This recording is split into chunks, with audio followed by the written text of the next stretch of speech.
হাত নিয়ে।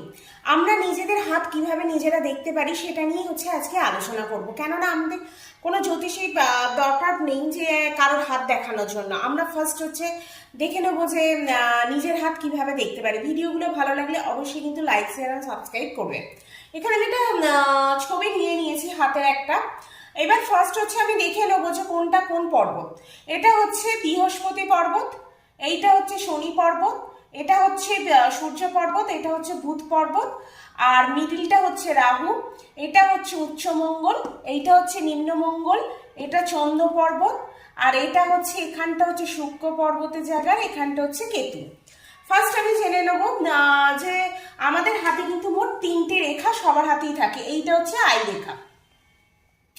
কারোর এরকম গোল থাকতে পারে, বা কারোর এরকম একটুখানি ভেতরে ঢুকে যেতে পারে, বা কারোর এরকম ছোটও থাকতে পারে, এরকম একটা